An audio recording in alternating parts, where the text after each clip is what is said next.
Imagine a bombed-out city with 2 million inhabitants cut off from all essential supplies from one day to the other. All roads, train lines, and paths in and out are blocked. Electricity is cut off. The message is clear. Yield or suffer. But what if others do not simply stand by? What if they do not shy away from exorbitant costs and material requirements and attempt to relieve the besieged city, no matter what? And the same city they bombed into the ground, no less. How much the world has changed in just 3 years.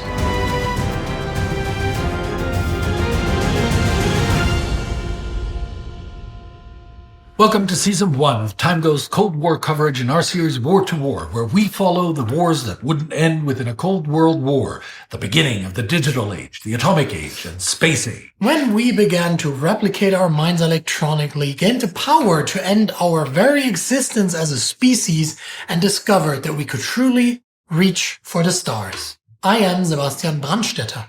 And I'm Spartacus Olsson. Today we're talking about the Berlin Airlift, the biggest aerial resupply mission ever embarked upon. It puts any similar operations during the Second World War to shame by a factor of 4. After the Second World War, Germany is split into 4 occupation zones. The Soviet Union takes the entire eastern third, Britain governs the northwest, including the Ruhr region, Germany's industrial heart, while the United States occupies the southern states such as Bavaria, Hesse, and Württemberg-Baden. France carves out its zone in the southwest from areas initially assigned to the British and Americans, encompassing parts of the Rhineland and Saar region.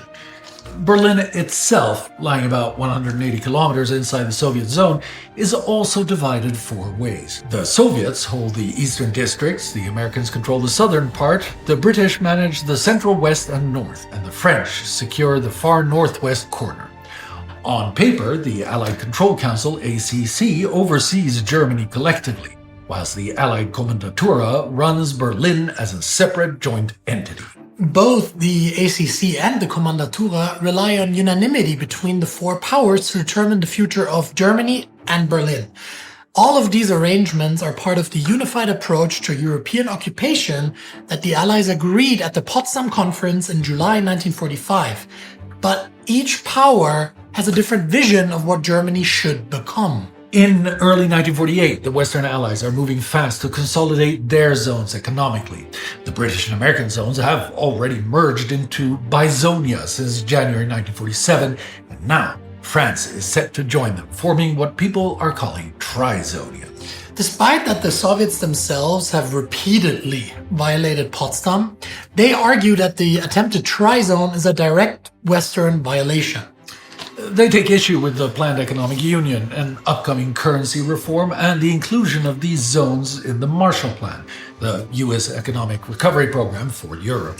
While Stalin might hope for Germany under his own domination, he wants to avoid a divided Germany with Western control of half at any cost. That would make Germany an armed frontline in the war with the West that he believes to be inevitable. If he can't have it all, no one shall, which in reality means nominal neutrality under Soviet domination. At the Six Powers Conference from February 23rd to March 6th and 20th April to 2nd of June, the Western Allies joined by the Benelux states explained that they have been left no other choice. A secret memorandum from the British Foreign Minister Ernest Bevin explains their core reasoning. The object of His Majesty's government is to proceed as rapidly as possible with the necessary measures for the reconstruction of a stable, peaceful and democratic Germany, if possible by agreement between the 4 controlling powers. If, however, such agreement cannot be secured, then those controlling powers who are prepared to cooperate must proceed so far as necessary with such practical measures as cannot be delayed any longer. In a nutshell, they want a united Germany, and they tried to do it with the USSR, but the Kremlin has proven unwilling. Moscow perceives this move as a blatant challenge. When Marshal Sokolovsky, commander-in-chief of the Soviet forces in East Germany and head of the Soviet administration, demands in the Allied Control Council to know exactly what the West is planning, General Lucius Clay, military governor of the US zone, and General Sir Brian Robertson, military governor of the UK zone, lacking any instruction from their government, cannot provide an answer. Sokolovsky responds by declaring, "I see no sense in continuing this meeting, and I declare it adjourned." But it's not just that meeting that is now adjourned. The ACC does not convene after that. Some even speculate it may never meet again. In effect, whether temporarily or permanently, the four-power administration of Germany ends right there on March 20th, 1948. That doesn't mean that the Soviets just accept the status quo. If they cannot prevent what is to be a Western German state through diplomacy, then maybe other methods will do. Already in January, they have begun their planned spiel. Yeah, back then, the Soviet authorities began stopping US and British trains carrying military supplies to their zones in Berlin. At first, they only asked for papers. The first warning shot. 5 days after his dramatic exit from the Allied Control Council, Sokolovsky personally implements a new policy.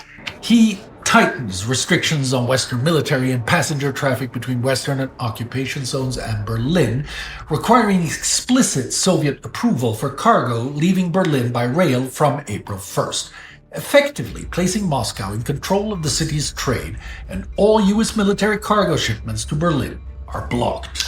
Lucius Clay quickly institutes what he believes to be a stopgap measure. As the Soviet selective blockade threatens US military readiness, he needs to get supplies to his troops in the German capital. From around April 2nd onwards, roughly 20 C-47 cargo planes fly several tons of military supplies to Berlin each day. And this little lift works for now. However, if the Soviets go full out with their embargo strategy, many doubt whether such an air bridge would work. The implications were spelled out by the New York Times. Should the Russians maintain transport restrictions, the city, which requires 2,000 tons of supplies daily, could not be fed by air.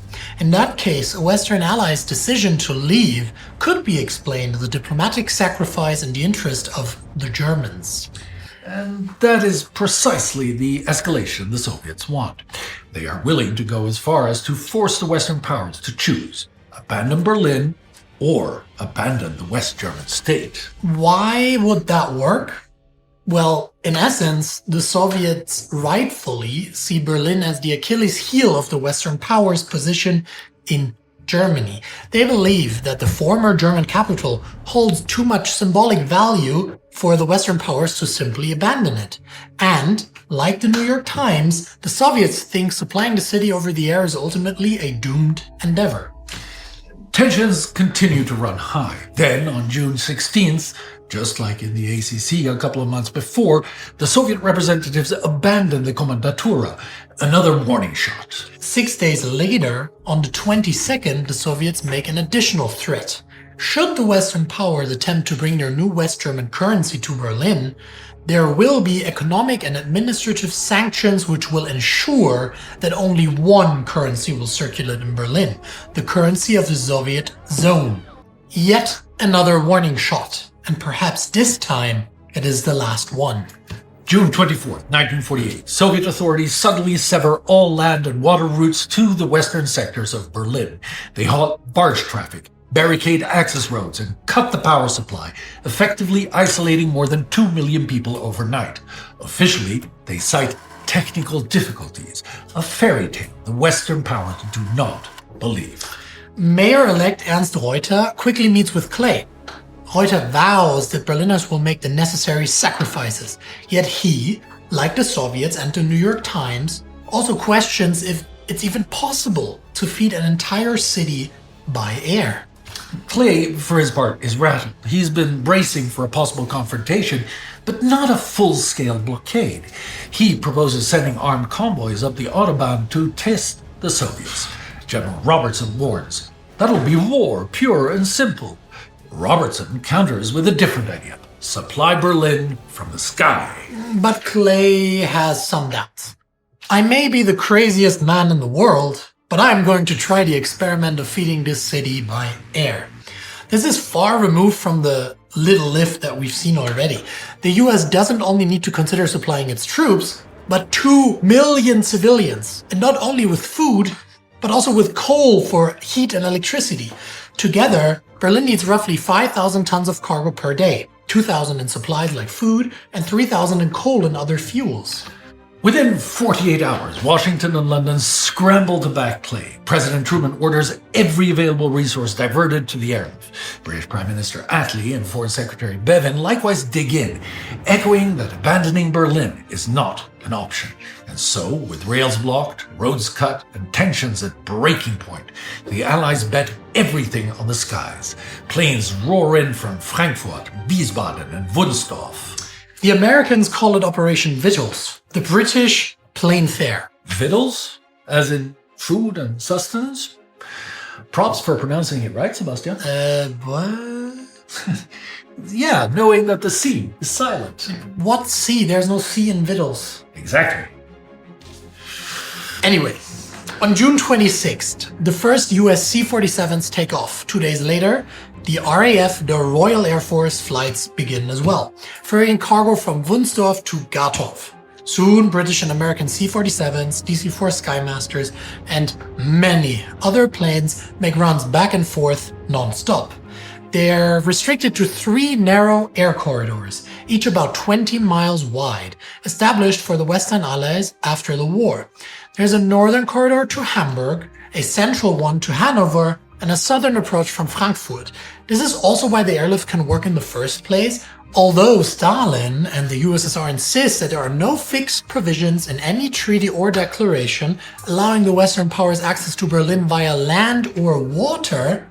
They cannot make such claims for the air.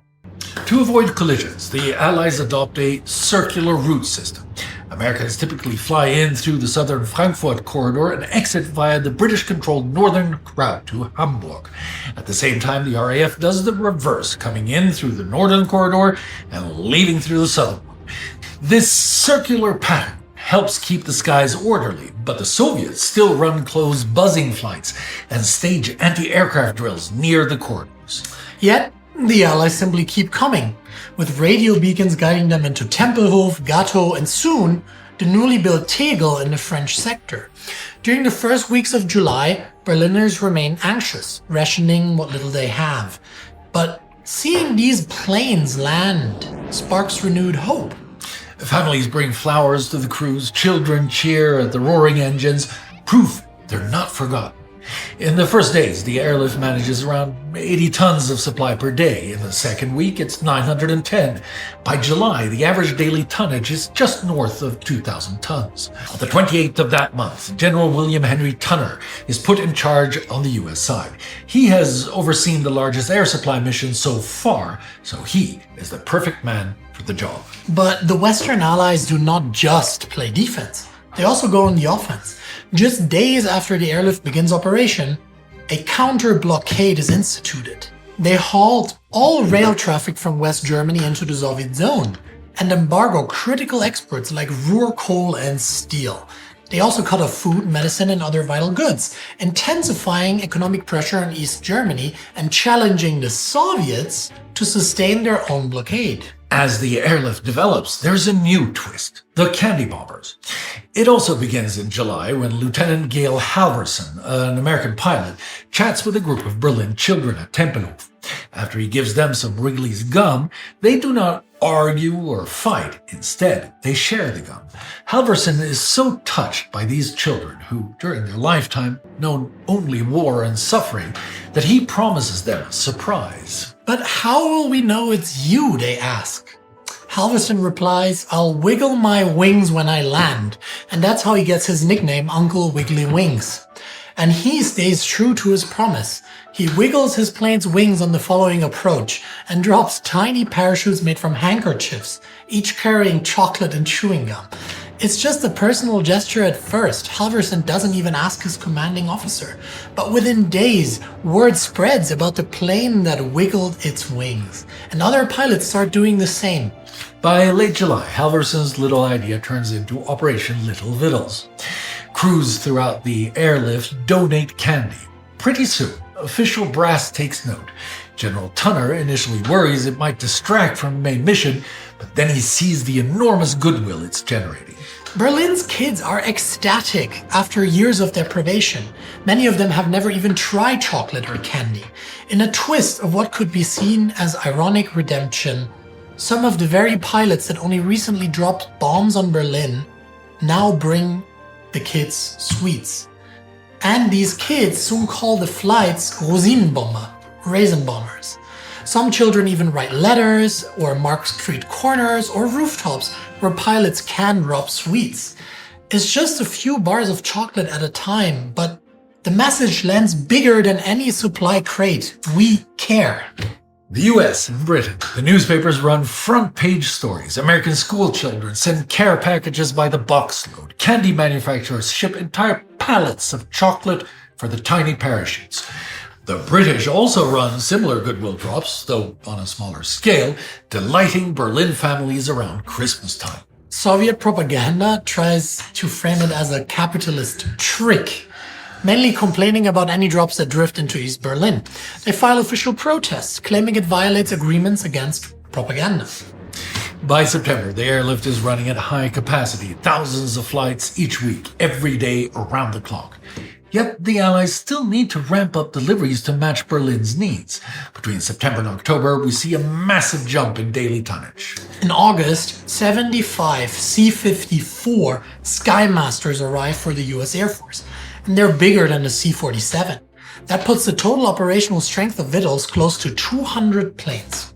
On August 12th, the combined British and US tonnage climbs over 4,500 tons for the first time. Then, on September 18th, Air Force Day, Allied planes set a record. Nearly 7,000 tons delivered in a single day, with over 5,500 tons just from the US aircraft. Coal makes up much of this haul. The Allies also managed to increase their daily average of 3,000 tons per day in August to 4,220 tons in September. With winter coming soon, the projected needs are set to rise from 5,000 to 10,000 daily tons, with the added tonnage almost entirely coal. So October sees another boost when the daily average creeps close to 4,760, hitting a monthly total of about 148,000 tons. By the end of October, the Allies have flown in over 330,000 tons since the start of the operation. That covers nearly 98% of Berlin's food requirements, though coal deliveries lag at around 74% of what's needed. This big influx of hundreds of thousands of tons of cargo puts major strain on the airfields. Tempelhof runs short on runway space and has to build and upgrade surfaces practically overnight. Gatow, with its ground control radar, is handling tons of British flights, but it too faces overfilled rams and endless turnarounds. French Tegel Airport is now ready for operation and helps relieve pressure, but it also starts out muddy and chaotic. Then comes November. Thick fog makes it the worst month yet. Half of November's days are mostly unflyable. Tonnage dips below October's totals. Crews scramble to improve radar installations, refine ground-controlled approaches, and standardize strict instrument flight rules.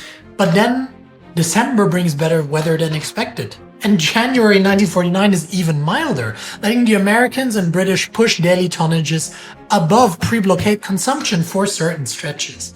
But winter still means ice, fog, and the occasional close call, especially with Soviet harassment flights. However, each new milestone proves that the system can handle the very worst Cold War Berlin can throw at it. The success leaves the Soviets vexed. By December 1948, Joseph Stalin appears to have recognized that his policies in Germany had failed. His actions had contributed to, even hastened, the death of his goal of a united Germany within the Soviet orbit. The determining factor in the Soviet failure was the Berlin Airlift. It had succeeded. Stalin has now pressed the blockade gamble long past when it looked winnable. Not only has he failed to drive the Western Allies out of Berlin, but he's also given them a major propaganda victory and helped catalyze the political unification of the West. Berlin itself has become a symbol of Western unity. It actually pulls Britain, France, and the US closer together. It convinces governments and their citizens that spending money to rebuild and protect West Germany is a vital stand in the battle of wills with communism. Inside West Berlin, instead of undermining the city's resolve, the crisis forges a deep bond between West Berliners and the Western powers. And beyond that, internationally, it makes the Soviet Union look pretty much undeniably like the bad guy. On the one side is the superpower that embargoes children. On the other is the one that drops candy for them. Eventually, the Soviets understand that they have nothing at all to gain from a continued blockade. By the spring of 49, even Soviet advisors, always afraid of delivering bad news to their leader, are reporting to Stalin that the continued isolation of Berlin is doing more harm than good, especially as the Western counter-blockade chokes off key resources in the Soviet zone. So, after nearly a full year, on May 12, 1949, the blockade is lifted. The Soviets reopen every land and water route into West Berlin, capping off months of back-channel negotiations. Yes, behind the scenes, diplomats have been hard at work. Officially, Moscow says they'll lift restrictions if the Western allies agree to convene a new Council of Foreign Ministers meeting to discuss Germany's future. That accord is signed on May 4th, and by midnight on the 12th, trains and trucks are rolling in once again. Celebrations erupt as fresh produce and coal arrives by rail. Electric power from the east sector hums back on, and West Berliners flood the streets in jubilation. Yet, the Allies remain cautious, keeping the airlift going until September 30th to stockpile supplies and make sure no repeat blockade can catch them off guard.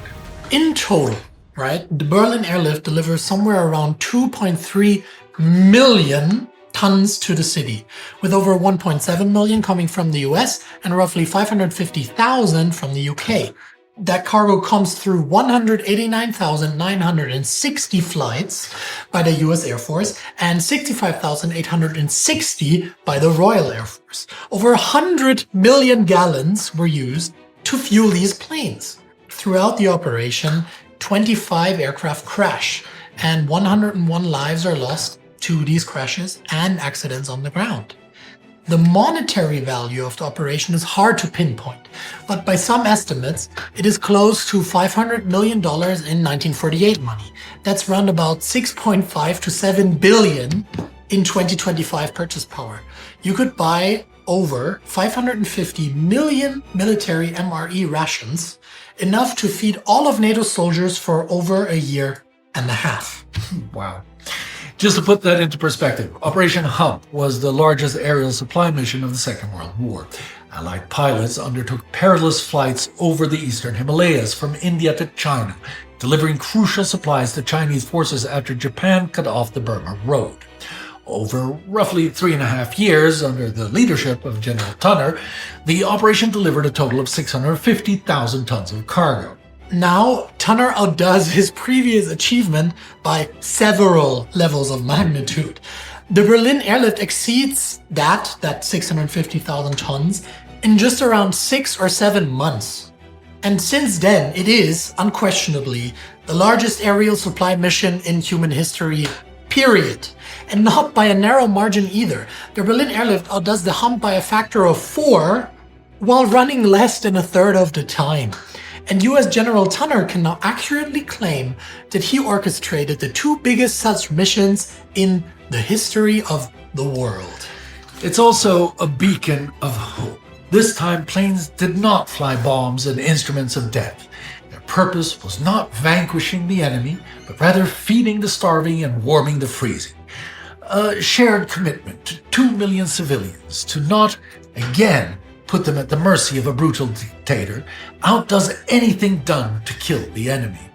But then again, it also shatters the possibility of a united Germany, in whichever sphere of influence, at least for the foreseeable future. It also undeniably shows the unbridgeable gap widening between the former wartime allies.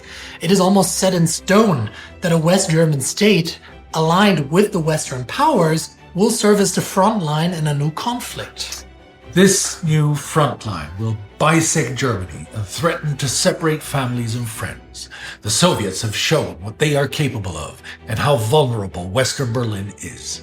Is this just another warning shot? What if the Soviets decide to block off the Soviet zone for good? What if they were to make it permanent by erecting walls and barbed wire?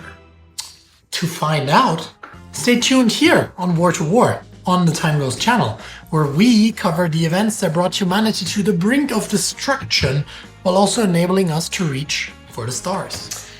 It is you, the TimeGhost army, that enables us to tell the tales that define the century we live in more than any other. To become part of our mission, join the TimeGhost army at patreon.com or timeghost.tv. Excelsior!